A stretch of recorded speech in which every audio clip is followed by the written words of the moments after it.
मित्रों, मैं संदेश अपने यूट्यूब चैनल पर आप सभी लोगों का स्वागत करता हूं। और फिज़िकल जियोग्राफी में या जियोमॉर्फोलॉजी भी कह सकते हैं, क्योंकि जियोमॉर्फोलॉजी भी उसी का हिस्सा है, जो है ब्रांच उसी की एक है। तो इसमें इस समय जो हम लोग स्टडी कर रहे हैं वो है प्लेन। आज जो हम पढ़ेंगे, पहले हम लोग प्लेटो पढ़ चुके हैं, माउंटेन के बारे में पढ़ चुके हैं। माउंटेन की मैंने एक थ्योरी पर भी एक वीडियो अपलोड की है, कोबर महोदय का सिद्धांत, उसको भी आप जाके देख लीजिए। आज हम लोग प्लेन के बारे में अध्ययन करेंगे। और प्लेन एक ऐसा टॉपिक है, बहुत ही इजी है, आसानी से आप इसको समझ लेंगे। और इसको समझने से पहले आप प्लेटो और माउंटेन अगर अच्छे से समझ लिए हैं तो और ज़्यादा आपके लिए आसान हो जाएगा प्लेन के कॉन्सेप्ट को समझना। चलिए शुरू करते हैं फ्रेंड्स।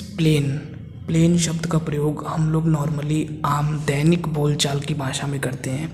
जब भी कोई चीज़ ऐसी होती है, कोई सरफेस ऐसी होती है जो ऊंची नीची नहीं होती है, जिस पर कोई टीला नहीं होता या कोई गहरा भाग नहीं होता, वो बिल्कुल सपाट होता है, उसे ही हम जनरली प्लेन शब्द उसी के लिए हम प्रयोग करते हैं कि हम कहते हैं ये चीज़ बिल्कुल प्लेन है, वो ऊबड़ खाबड़ नहीं है।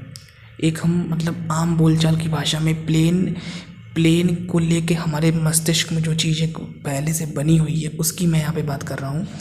वास्तव में प्लेन यही चीज़ है।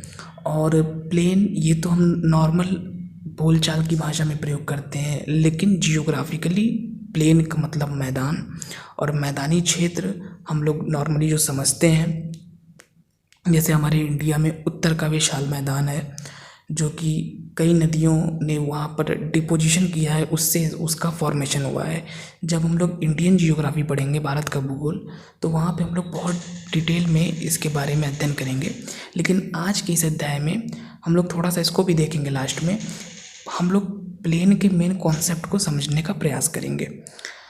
तो प्लेन का सबसे पहले हम समझते हैं कि फॉर्मेशन कैसे होता है। चलिए हम लोग great plains of northern India से ही शुरू करते हैं।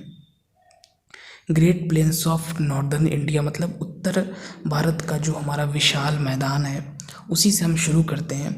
और इसमें हम लोग सबसे पहले यहाँ पर कुछ विद्वानों के नाम आपको देखने को मिल रहे होंगे। एक एडवर्ड स्वेस महोदय और दूसरे कर्नल सर सिडनी ब्रॉड महोदय। इन दोनों विद्वानों ने अपना अपना विचार दिया है कि उत्तर के विशाल मैदान का फॉर्मेशन कैसे होता है। अगर आप इस थ्योरी को समझ लेंगे तो मैदान का या प्लेन का जो पूरा का पूरा कॉन्सेप्ट है वो आप लोगों का बिल्कुल आसानी से क्लियर हो जाएगा। अगर हम एडवर्ड स्वेस महोदय की संकल्पना को देखें तो जैसा कि इस तस्वीर में आपको देखने को मिल रहा है, एक और पर्वत है, फिर भी एक और प्लेटो है, बीच में गड्ढा है, वो गर्त मैंने उसे नाम दिया है। इनका ये मानना था कि जब हिमालय बना, बुक्स में बहुत लंबी थ्योरी आपको देखने को मिलेगी, लेकिन मैं आपको बिल्कुल इजी तरीके से उस थ्योरी की स्टोरी क्या है वो मैं आपको यहाँ पे समझा रहा हूँ। जब हिमालय का फॉर्मेशन हुआ, आप लोगों को पता ही होगा कि इधर से इंडियन प्लेट आई और उधर से अगर प्लेट टेक्टोनिक को हम बेस मान के चलें, वहाँ पर उधर यूरेशियन प्लेट है। दोनों में जब टकराहट हुई तो जो इंडियन प्लेट है वो भारी है, उसका सबडक्शन हुआ और फिर जो है आपका हिमालय का फॉर्मेशन उसी तरीके से हुआ है, अगर हम प्लेट टेक्टोनिक को सही मान के चल रहे हैं तो। और अगर हम लोग कोबर महोदय की थ्योरी को सही मान के चलें तो वो बताते हैं कि अंगारा लैंड और गोंडवाना लैंड जब एक दूसरे के करीब आए तो उनके बीच में जो भूसन्नति थी उसका मलबा वलित हो गया और उससे माउंटेन बन गया। तो लगभग दोनों ही सिद्धांतों में कॉन्सेप्ट लगभग वही है, बस डिफरेंस ये है कि प्लेट टेक्टोनिक थ्योरी में प्लेट को बताया गया है, प्लेट के सबडक्शन को बताया गया है। कोबर महोदय की थ्योरी में दृढ़ भूखंडों की बात की गई है और भूसन्नतियों के कॉन्सेप्ट को यूज़ किया गया है। लगभग प्रक्रिया वही है, लेकिन थोड़े थोड़े से डिफरेंसेस भी हैं दोनों लोगों में। तो ये तो हो गई हिमालय बनने की बात या पर्वत के बनने की बात। ये इसी बात को आगे बढ़ाते हैं स्वेस महोदय और कहते हैं कि जब हिमालय बन गया तो उसके बाद उसी के सामने एक गर्त बन गया, क्योंकि जनरली अगर आप इंडिया का मैप देखें तो हिमालय है, उसके बाद आपका ये प्लेन वाला इलाका पड़ता है, फिर देन उसके नीचे फिर आपका जो पठारी क्षेत्र हमारा दक्षिण का पठारी इलाका है, प्रायद्वीपीय भारत का पठार है, वो वाला इलाका पड़ता है। और इसीलिए जो हमारा great plains of northern India है, इसको एक ट्रांजिशनल जोन भी कहा जाता है, एक संक्रमण क्षेत्र भी हम इसे कहते हैं। संक्रमण क्षेत्र का मतलब ये आपका बीच में है, मतलब हिमालय माउंटेन और जो हमारा सदर्न प्लेटो रीजन है उसके बीच वाला ये पार्ट है, प्लेन वाला। तो संक्रमण क्षेत्र भी हम इसको नाम दे देते हैं कभी कभी। तो इनका यही कहना था कि जब यहाँ पे हिमालय के बाद यहाँ पे एक गर्त बन गया, अब नदियों ने क्या किया, नदियाँ प्लेटो से भी आ रही थीं और नदियाँ आपकी हिमालय से भी आ रही थीं। इन नदियों ने निरंतर वहाँ पे डिपोजिशन किया और डिपोजिशन करने से आज हम जिस मैदान में रह रहे हैं, उत्तर के विशाल मैदान में, हमारे बहुत सारे, जैसे आपका यूपी, इधर अगर हम स्टार्टिंग से देखें तो एक पट्टी के रूप में हमें देखने को मिलता है। पंजाब, हरियाणा, फिर आपका उत्तर प्रदेश, फिर बिहार, ऐसे करते हुए पूरा असम का जो ब्रह्मपुत्र घाटी है वहाँ तक हम इसको मानते हैं। अभी हम क्लासिफिकेशन भी देखेंगे। तो ये पूरा बन गया आपका। तो ये तो मानना है सुएज़ महोदय का। बहुत ही सिंपल सी बात है, गर्त, हिमालय के साथ एक गर्त बन गया और उस गर्त में आप साउथ से आने वाली नदियों ने डिपोजिशन किया और नॉर्थ से आने वाली नदियों ने डिपोजिशन किया और फिर आपका ये बन गया मैदान। अब जो दूसरा नाम है कर्नल सर सिडनी ब्राड, ये क्या इस पे अपना तर्क देते हैं। पूरा का पूरा बुक्स में आप देखेंगे तो इनकी थ्योरी को अलग तरीके से बताया गया है, मतलब काफ़ी लंबी लंबी थ्योरीज दी गई हैं, लेकिन कहानी वही है जो अभी मैंने आपको बताया है। जब आप पूरी थ्योरी को पढ़ेंगे तो आपको यही कहानी समझ में आएगी। उसमें जो दूसरी सिडनी ब्राड महोदय वाली बात है, पूरी की पूरी जो आप, अगर आपने सुएज़ महोदय की थ्योरी को अच्छे से पढ़ लिया है तो ये वाली थ्योरी भी आप अच्छे से समझ लेंगे। डिफरेंस सिर्फ इतना है, सिडनी ब्राड कहते हैं कि हिमालय के बनने के बाद वहाँ पे एक रिफ्ट वैली बन गई। ठीक है, मतलब जो सुएज़ थे, सुएज़ ने क्या कहा, हिमालय के बाद एक गर्त बन गया। लेकिन यहाँ पर बात वही है, बस गर्त को हटा के एक रिफ्ट वैली का नाम दे दिया है बुराड ने, और बाकी पूरा का पूरा कॉन्सेप्ट वही है। साउथ से नदियाँ आएंगी, डिपोजिशन करेंगी, नॉर्थ से नदियाँ आएंगी, डिपोजिशन करेंगी, और फिर आपका मैदान बन जाएगा। ये बात हो गई। ये तो इन दोनों विद्वानों के विचार थे और मुझे उम्मीद है कि प्रक्रिया आप समझ ही गए होंगे कि मैदान जो बना है ये एक डिपोजिशनल प्लेन है। प्लेन्स दोस्तों दो तरह के होते हैं, एक इरोजनल प्रोसेस से बनने वाले प्लेन, जैसे मान लीजिए कहीं पर कोई पर्वत इत्यादि है, कोई उबड़ खाबड़ सतह है, वहाँ पर किसी भी प्रक्रम के माध्यम से, विंड इत्यादि के माध्यम से वो बिल्कुल सतह प्लेन हो जाए, समतल हो जाए, तो उसको भी हम प्लेन कह देते हैं। अभी आगे हम पढ़ेंगे। लेकिन जनरली ये शब्द मैं यहाँ सामान्यतः शब्द का प्रयोग कर रहा हूँ। जनरली जब हम प्लेन शब्द का यूज़ ज्योग्राफी में करते हैं तो हम ज़्यादातर जो हमारा उद्देश्य होता है, हम डिपोजिशनल प्लेन्स की बात करते हैं, क्योंकि वही प्लेन्स एग्रीकल्चर की दृष्टि से, पॉपुलेशन की डेंसिटी की दृष्टि से मोस्ट इम्पॉर्टेंट होते हैं। जैसे हमारा उत्तर का विशाल मैदान है, चीन का वांगओ का मैदान है, या आपका यूएसए में मिसिसिपी का मैदान है, मिसिसिपी मिसौरी का मैदान है।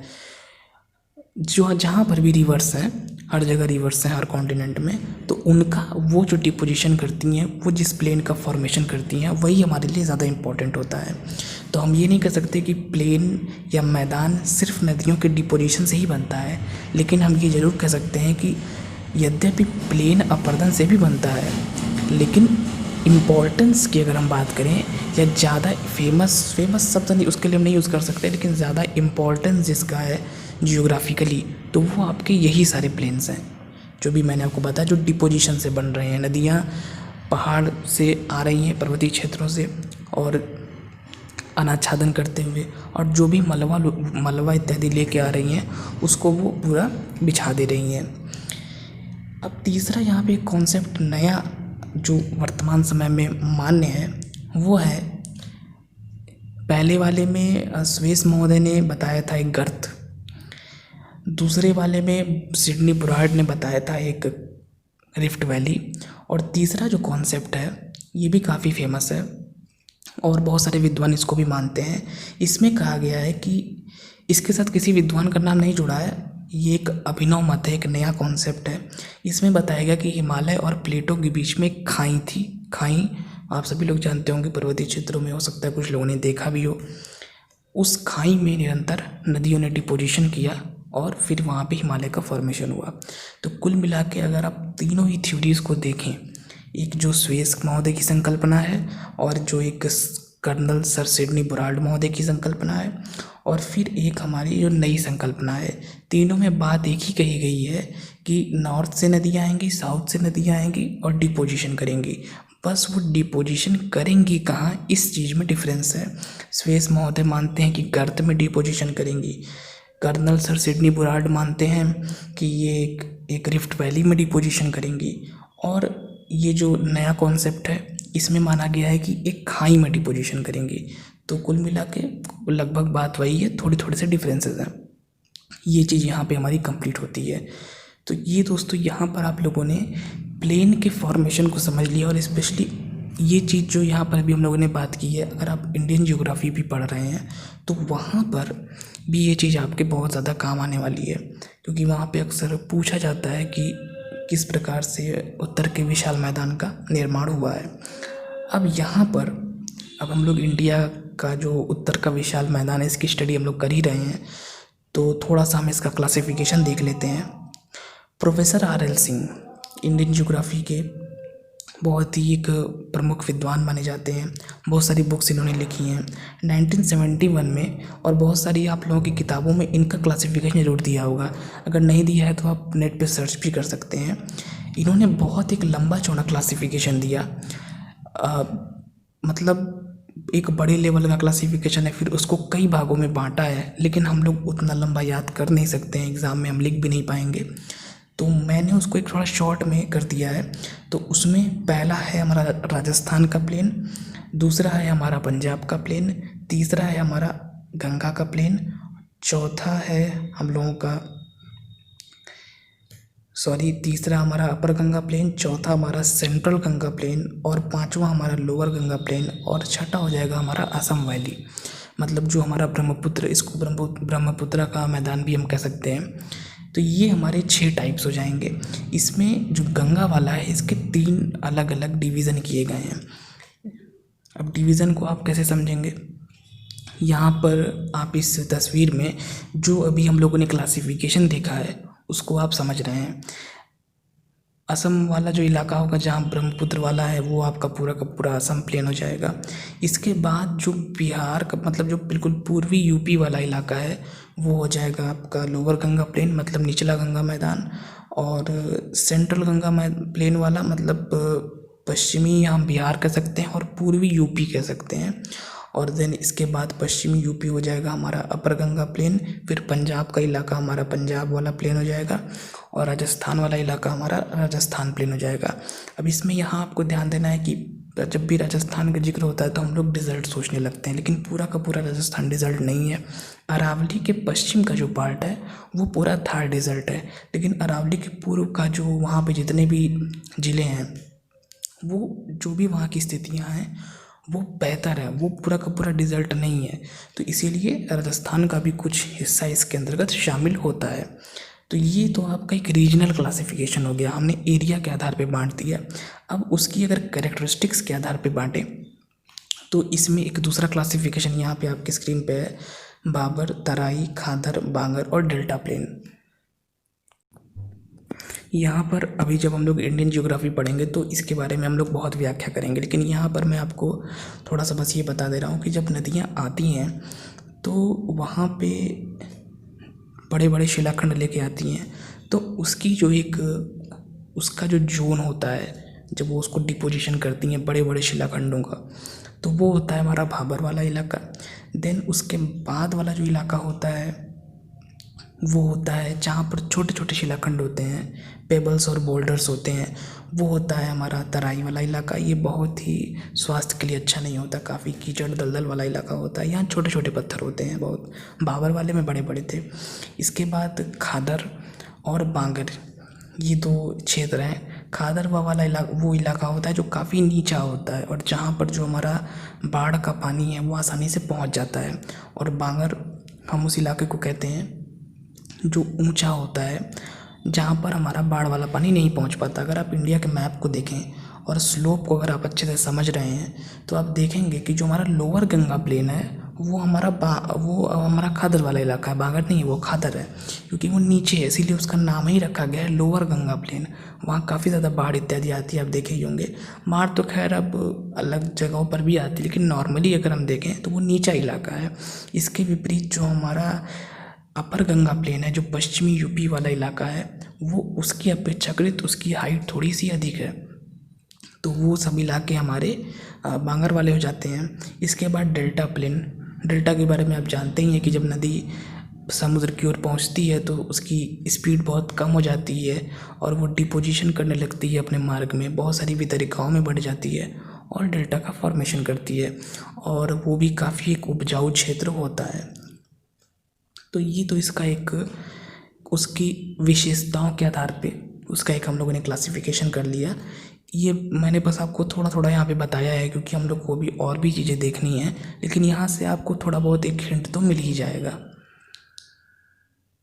और जब हम लोग इंडियन ज्योग्राफी देखेंगे तो इंडियन ज्योग्राफी में तो हम लोग पूरा बाबर, तराई, खादर, बांगर इसके बारे में डिटेल में पढ़ेंगे वहाँ पे। तो ये हम लोगों का हो गया इंडियन ज्योग्राफी के पर्सपेक्टिव में जो great plains of northern India है, क्योंकि प्लेन को समझने के लिए सबसे पहले जो great plains of northern India है इसके फॉर्मेशन को समझना हम लोगों के लिए बहुत ही ज़्यादा ज़रूरी था। और हम लोगों ने अब ये भी समझ लिया कि बेसिकली प्लेन बनता कैसे है। अब यही प्रक्रिया हर जगह के लिए होगी, कहीं पर भी प्लेन बनेगा तो अगर वो डिपोजिशनल वाला प्लेन है, अब जैसे हुआंगो नदी है, जो भी नदियाँ हैं वो इसी तरीके से निरंतर आती हैं और डिपोजिशन करती रहती हैं। अब इस प्रक्रिया को ये प्रक्रिया बहुत सालों से हो रही है, लाखों सालों से प्रक्रिया चल रही है, इसीलिए हम थोड़ी इसकी कल्पना नहीं कर पाते, थोड़ा सा कल्पना करने वाली चीज़ें ये हैं। और अब आइए हम लोग थोड़ा सा एक प्लेन का एक क्लासिफिकेशन देख लेते हैं, प्लेन का एक हम वर्गीकरण देख लेते हैं, फिर आगे हम बात करते हैं। दोस्तों प्लेन की तो आपको बहुत सारे टाइप्स बुक्स में मिल जाएंगे, लेकिन सभी टाइप्स बहुत ज़्यादा इम्पॉर्टेंट नहीं है। बुक्स में मैं पढ़ रहा था तो बहुत ढेर सारे प्रकार बताए गए हैं, लेकिन हम लोगों के लिए जो ज़्यादा ज़रूरी है एक तो वो होते हैं डिपोजिशनल प्लेन, जो नदियाँ डिपोजिशन करती हैं उससे बनते हैं। वो अभी हम लोग इंडिया का पढ़े ही हैं, वही प्रक्रिया हर जगह होगी। तो नदियाँ कैसे पहाड़ों से आती हैं, मलबा लेके आती हैं और फिर बिछा देती हैं, बिल्कुल उससे डिपोजिशनल प्लेन का फॉर्मेशन होता है। तो ये तो आप समझ चुके हैं। तो ये एक होता है हमारा डिपोजिशनल प्लेन, मतलब निक्षेप जनित हमारे मैदान या निक्षेप से बनने वाले मैदान। दूसरा जो हमारे होते हैं इरोजनल प्लेन्स, मतलब अपरदन से बनने वाले मैदान। ये थोड़ा सा आपको समझना पड़ेगा। ये इसमें क्या होता है, जैसे मान लीजिए कोई उबड़ खाबड़ सतह है, अब उस पर अगर विंड अपना प्रभाव करेगी, कोई भी प्रक्रम अपना प्रभाव डालेगा तो वो सतह बिल्कुल एक मैदान की तरह हो जाएगी, एक समतल हो जाएगी बिल्कुल। तो उसको हम लोग अपर्दित मैदान कह सकते हैं। तो ये दो तरह के हमारी, ये तो सबसे बेसिक, मतलब अगर प्लेन का सबसे बड़ा क्लासिफिकेशन या सबसे मेन क्लासिफिकेशन हम करें तो यही क्लासिफिकेशन है। एक हमारा निक्षेप से बनने वाले मैदान, जो नदियाँ मलबों का डिपोजिशन करती हैं उससे बनता है, और एक अपरदन से बनने वाला मैदान, इरोजनल प्रोसेस से बनने वाला मैदान, जो बहुत सारे प्रक्रम, नदी, पवन, ये जिस भी सरफेस पे चल रहे हैं, मान लीजिए ऊबड़ खाबड़ सतह है, टीले हैं उस पर, तो उसको घिस के वो पूरा सपाट कर देते हैं। तो ये हो जाएगा हमारा। और प्लेन के बारे में मैंने आपको स्टार्टिंग में ही बता दिया था कि प्लेन जो है ये क्या होता है, ये इसका सिर्फ इससे मतलब नहीं है कि नदियाँ मलबा जमाएंगी उसी से जो स्थलाकृति बनेगी वो प्लेन है, इससे इसका मतलब नहीं है। हाँ, ये ज़रूरी है कि ये वाले प्लेन्स जो हमारे निक्षेप जनित प्लेन होते हैं, ये एग्रीकल्चर की दृष्टि से, जनसंख्या के घनत्व की दृष्टि से, इन सभी दृष्टि से, या अधिवास की दृष्टि से, यहाँ सघन अधिवास होता है, इन सब दृष्टि से ये इम्पॉर्टेंट होते हैं। लेकिन अब इसका ये मतलब नहीं है कि अपरदन से प्लेन नहीं बनते। जहाँ पर भी जो भी एक ऐसी सरफेस जो पर्वत से छोटी है, पर्वत से भी नीची है और पठार से भी नीची है, मतलब पर्वत तो खैर ऊंचा है, पठार पर्वत के बाद वाला हो गया सेकंड, अब इन दोनों के बाद थर्ड वाला जो हमारा होता है वो हो जाएगा प्लेन। प्लेन में क्या है कि पर्वत से भी छोटा होगा, पठार से भी छोटा होगा, ये सपाट होगा। बहुत सारे लोग मान लीजिए कन्फ्यूज़ हो जाएंगे इसमें कि पठार भी तो सपाट होता है, समतल होता है। तो इसमें डिफरेंस क्या हुआ? तो डिफरेंस यही है कि तीनों में अपना अपना डिफरेंस है। माउंटेन में क्या होता है, उसकी हाइट भी अधिक होती है, उसमें चोटी होती है, पीक होती है। प्लेटो में क्या होता है, उसकी हाइट भी अधिक तो होती है लेकिन उसमें कोई भी पीक नहीं होती, कोई भी हमें चोटी देखने को नहीं मिलती, वो मेज की तरह सपाट होता है। और प्लेन में क्या होता है, प्लेन भी सपाट ही होता है लेकिन वो प्लेटो से भी नीचे होता है। ये चीज़ आपको यहाँ पे ध्यान देनी होगी। मतलब इनका एक आपको क्रम याद करना पड़ेगा, माउंटेन, देन आपका प्लेटो और देन फिर आपका प्लेन। माउंटेन, प्लेटो, प्लेन, ये क्रम अगर आपको याद रहेगा तो फिर आपका कॉन्सेप्ट कहीं पर भी मिस नहीं होगा। तो ये हो गया, दो टाइप्स हम लोगों ने देखे थे। एक और टाइप होता है, वो होता है लोएस प्लेन्स। लोएस प्लेन क्या होते हैं, जैसे लोएस का मैदान चाइना में है, जो हमारे सेंट्रल एशिया में डिज़र्ट है, वहाँ से रेत, धूल, ये सब पवनें आती हैं, उड़ा के ले जाती हैं और कहीं पर उसको बिछा देती हैं, उसको डिपोजिशन उसका कर देती हैं। तो ये होता है आपका लोएस प्लेन। और जनरली लोएस प्लेन यद्यपि बुक्स में अलग रहता है और मैंने भी इसको आपको अलग बता दिया, लेकिन लोएस प्लेन जनरली आपका जो है वो डिपोजिशनल प्लेन में ही शामिल हो जाएगा। डिपोजिशनल प्लेन जो हम लोग जैसे नॉर्दर्न इंडिया का हम डिपोजिशनल प्लेन पढ़ रहे थे अभी, तो वहाँ तो नदियाँ मलबा ला रही थी।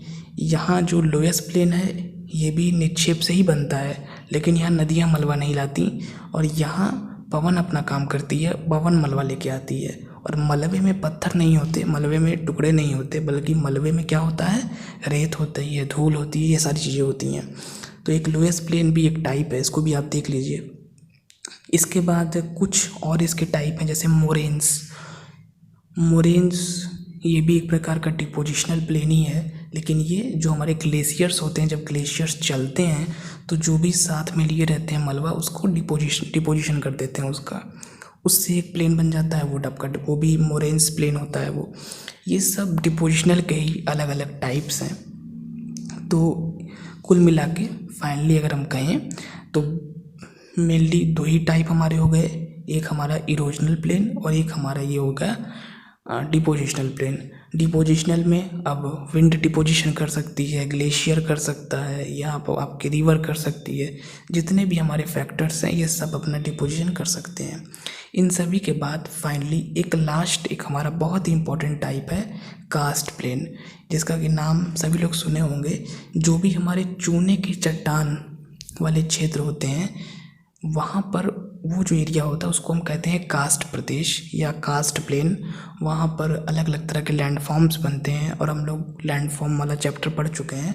अगर आपने नहीं देखा है तो आप जाके वहाँ पे देख सकते हैं, चैनल पे, वहाँ हम लोगों ने देखा था सिंक होल्स। क्योंकि जो चूने के चट्टान वाले क्षेत्र होते हैं, जब यहाँ पे रेनफॉल होती है और तो वो जो जल होता है वो तेज़ी से घुलनशील वाली क्रिया करता है, और सिंक होल्स, स्वेलो होल्स, टोलाइन, युवाला, पोल्जे जैसे तरह तरह के इरोजनल लैंडफॉर्म्स बनते हैं, और स्टैलेक्टाइट, स्टैलेग्माइट जैसे बहुत ढेर सारे डिपोजिशनल लैंडफॉर्म्स का फॉर्मेशन होता है। तो ये हो गया हमारा कास्ट प्लेन्स।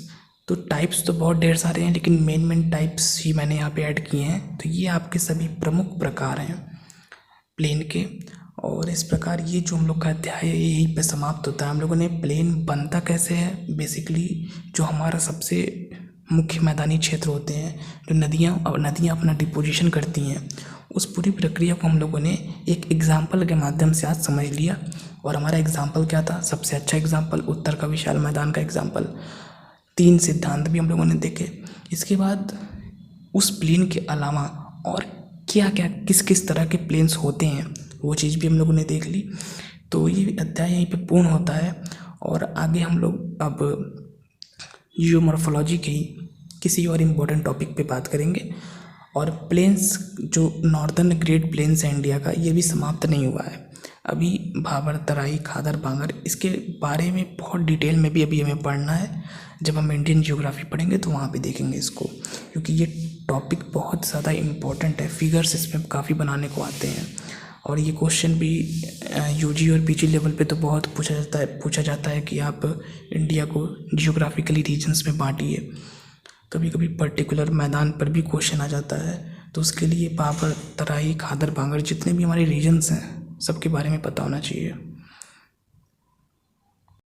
तो वो चीज़ें आगे होती रहेंगी। फिलहाल इस अध्याय को मैं ही समाप्त करते हैं। और वीडियो अगर आपको अच्छा लगा हो तो इस वीडियो को लाइक करें, शेयर करें और कमेंट अगर कुछ हो, आपके कुछ क्वेश्चन इस टॉपिक से रिलेटेड हो तो आप कमेंट बॉक्स में लिख के पूछ सकते हैं। फिलहाल इतना ही। Thank you friends.